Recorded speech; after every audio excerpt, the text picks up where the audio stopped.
Vocês viram que a proposta não prevê o nosso aumento de salário de imediato. A Ford anunciou hoje que vai fechar. Mais uma tradicionalíssima montadora vai fechar, a Toyota. Durante décadas, São Bernardo do Campo foi o coração da indústria automobilística e o berço do sindicalismo brasileiro. A voz do metalúrgico ressoava nos portões das fábricas, definindo o rumo do país. Mas o silêncio tomou conta. Com um êxodo de gigantes como a Ford e a Toyota, a força que parecia inabalável se esvaiu. Esse mini-documentário é um olhar para o que a perda desse poder representa para o trabalhador, economia local e para a história de uma região que agora busca um novo futuro. Para começar a entender os fenômenos atrelados à economia do sindicalismo, perguntamos para Andréa Ferreira de Souza qual o impacto social e econômico do Sindicato dos Metalúrgicos na região do ABC atualmente. A luta que a gente faz, quando a gente fala de lutar pelas melhores condições de trabalho, né? Essa é a nossa essência, melhores condições de trabalho. Aí, o sindicato ele tem uma obrigação de ver essa questão, mas também ver o outro lado. O lado da segurança, o lado das pautas sociais, né? E estando na condição que eu estou hoje, a gente tem que olhar para a inserção das mulheres, a inserção do negro, a inserção do PCD, né? Essa valorização como um todo. Tem parte do nosso sindicato que cuida da questão da saúde, né? Mas aí quando a gente vai olhar para uma coisa mais para fora, quando a gente vai olhar para a economia dessa região, a gente consegue mensurar quando a gente tem um PLR. Quando a gente vai fazer uma mensuração desse PLR para essa região. Ou quando a gente vai ver o 13º dessa região, dessas fábricas aqui para essa região, o que foi injetado para essa economia dessa parte dessa sociedade. São Bernardo do Campo viu um movimento contrário ao que um dia a fez crescer. Sem a Ford e a Toyota, o setor metalúrgico do ABC perdeu milhares de postos de trabalho apenas na última década. Um êxodo industrial que não afeta apenas a economia, mas a própria identidade da região do ABC. O Sindicato dos Metalúrgicos, voz influente no país, enfrenta o desafio das indústrias partindo e do número menor de sindicalizados. É importante ressaltar que, apesar da perda do protagonismo político, houve um avanço significativo no protagonismo institucional, com o envolvimento de líderes sindicais no governo. Para entender isso melhor, perguntamos ao professor Ramati Jacinto. No protagonismo político por um lado, ou na diminuição do protagonismo político por um lado, naquilo que diz respeito à presença nos movimentos, nas agitações grevistas, etc. Contudo, por outro lado, uma parte grande desses dirigentes sindicais e desses sindicatos hoje estão no poder, né? Se tornaram, né, com a eleição de Lula presidente da República, essas pessoas foram para o poder tanto individualmente, quadros políticos que foram para o governo, como também as suas propostas, suas demandas foram para o governo, né? Se tornaram, inclusive, plano de governo. Então, esse protagonismo, essa perda desse protagonismo, há que se nuançar, né? Por um lado, perdeu um tipo de protagonismo, por outro lado, acabou tendo mais protagonismo dentro da institucionalidade, por exemplo. Segundo o IBGE, a taxa de sindicalização caiu para 9,2% em 2022. No ABC, o fechamento de grandes fábricas impacta diretamente esses números. Assim, como explicar essa perda de força?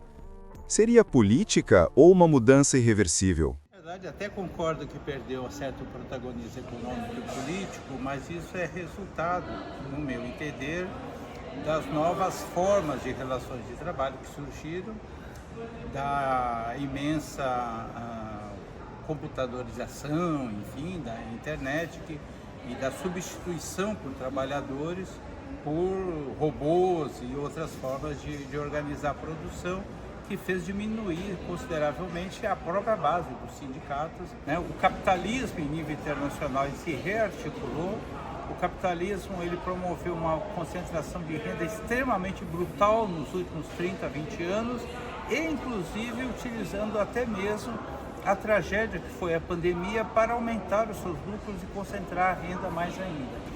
Então essa situação de dificuldade que ainda se vê, diminuição de postos de trabalho, é resultado de uma escolha política ao longo de vários governos, de uma escolha política dos setores que têm o poder econômico, em que pese o governo ter uma proposta mais social, o poder econômico pesa, e tem uma dimensão internacional, porque essas grandes empresas, muitas são multinacionais e elas têm um poder tão grande que elas conseguem pautar a economia de acordo com os seus interesses. Apesar disso, quem fica no território sente o peso da organização. As conquistas nas mesas de negociação injetam milhões na economia local, fazendo o comércio girar. Quando a gente monta uma campanha salarial, que a gente vai para uma mesa de negociação, os trabalhadores visa o econômico, né? E hoje, muitas das vezes, a gente está pautada pelo econômico, mas é o econômico aquele que repõe no bolso, né? A cultura do trabalho mudou. O chão de fábrica disputa o imaginário com o empreendedorismo e a informalidade. O sindicato enfrenta a mudança da mentalidade das novas gerações. Assim, quais podem ser os obstáculos econômicos e culturais que a nova geração enfrenta para se envolver no sindicalismo atual? Eu acho que se perdeu uma parte dos nossos dirigentes, envelheceu não só do ponto de vista físico, mas envelheceu do ponto de vista da forma de organizar a luta. E nós temos várias novas gerações que têm outras formas de se organizar. Então isso fez com que perdesse um pouco o charme que o movimento sempre teve. Nós temos obstáculos econômicos, que é essa informalidade que está aparecendo no mercado de trabalho, isso dificulta a organização. Nós temos obstáculos culturais, porque nós tivemos nos últimos 10, 15 anos uma ascensão do pensamento de extrema-direita, conservador, um movimento deliberado por parte dos patrões com apoio da grande mídia contra a organização sindical, contra os sindicatos. Então isso acaba dando um caldo de cultura que faz com que as pessoas vejam a organização sindical de maneira... acabam desconfiando da organização sindical. Essa história da meritocracia, essa ideia que todos os trabalhadores vão virar empreendedores, um dia o cara vai ficar rico, que ele vai entregar pizza, daqui a pouco ele vai ser dono de uma frota de moto entregando pizza. Então essa ideia que tem a ver com a cultura está bastante disseminada, e enfrentar essa cultura eu acho que é importante, eu acho que é uma tarefa que os sindicatos e os movimentos progressistas têm no dia de hoje.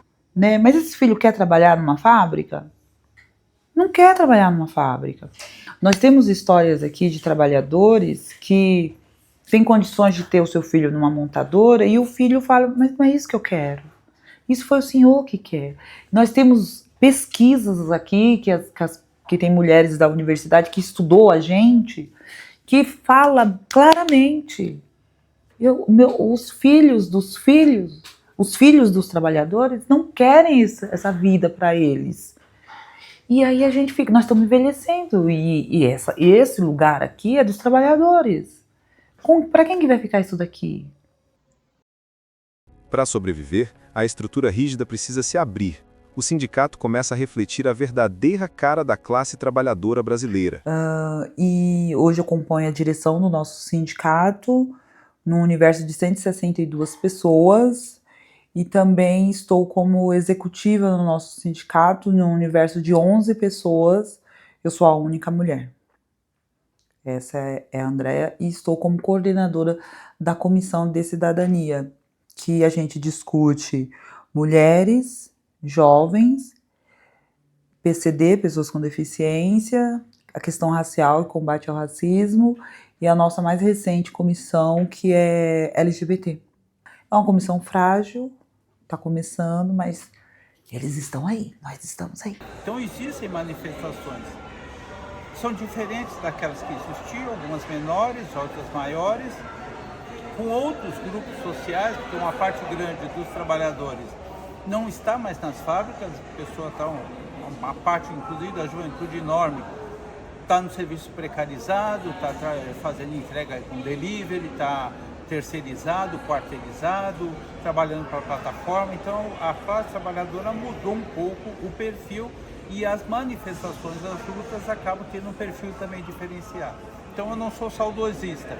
Eu acho que aquelas manifestações eram importantes, mas hoje nós temos outros tipos de manifestações que também são importantes.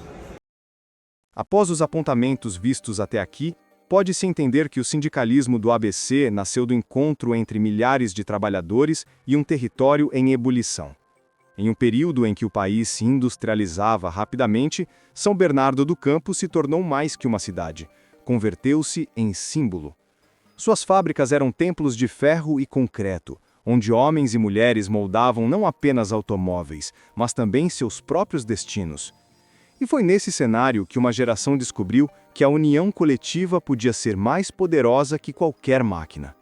Hoje, porém, a região vive outra encruzilhada. As antigas linhas de montagem já não ditam sozinho o ritmo da vida. O mundo mudou. A globalização acelerada, a automação, a migração da indústria para outros estados e outros países criaram uma nova geografia do trabalho. E com isso, o ABC precisou se perguntar algo que nunca pareceu necessário.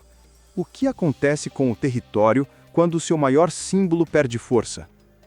A resposta não é simples, porque a perda da indústria não significa apenas a perda de empregos, significa a perda de um modo de vida.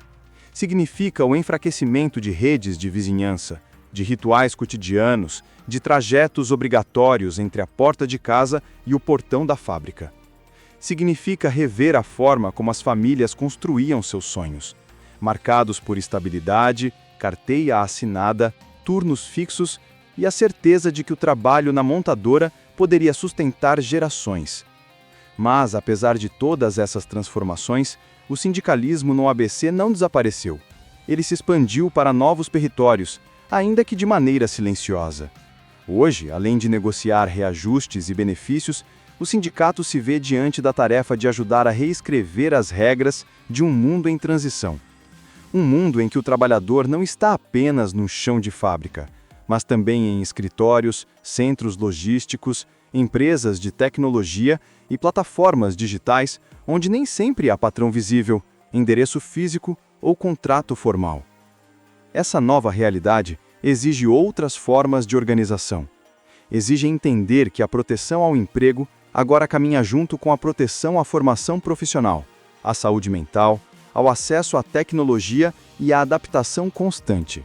Exige aceitar que a luta por direitos também passa pela luta por políticas públicas de desenvolvimento regional, por programas de requalificação e por estratégias para reocupar espaços industriais que ficaram vazios. O ABC convive hoje com vazios simbólicos, galpões ociosos, refeitórios silenciosos, estacionamentos que antes abrigavam milhares de carros em troca de turno e que agora esperam por novos destinos.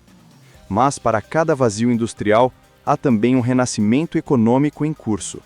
Empresas menores se consolidam, setores de serviços crescem, universidades e centros de pesquisa se expandem e novas cadeias produtivas começam a surgir.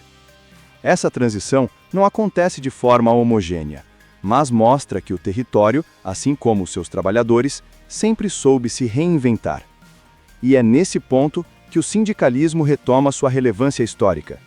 Ele não é apenas uma instituição que negocia salários.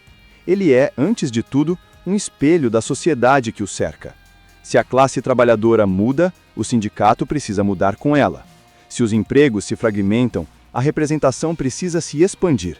Se o futuro é incerto, a organização coletiva se torna ainda mais essencial, porque ninguém atravessa períodos de transformação profunda sozinho. O que está em jogo no ABC não é apenas a memória de uma época de ouro da indústria, mas a capacidade de imaginar um futuro que não repita os erros do passado. Um futuro em que o trabalhador não seja descartável diante de novas tecnologias, em que a formação profissional não seja privilégio, e em que a cidade continue sendo um lugar onde o trabalho gera dignidade. O sindicalismo, assim como o próprio território, busca um novo equilíbrio entre tradição e inovação, entre resistência e adaptação, entre o peso de um legado e a urgência de um novo começo. São Bernardo do Campo vive um capítulo ainda em escrita.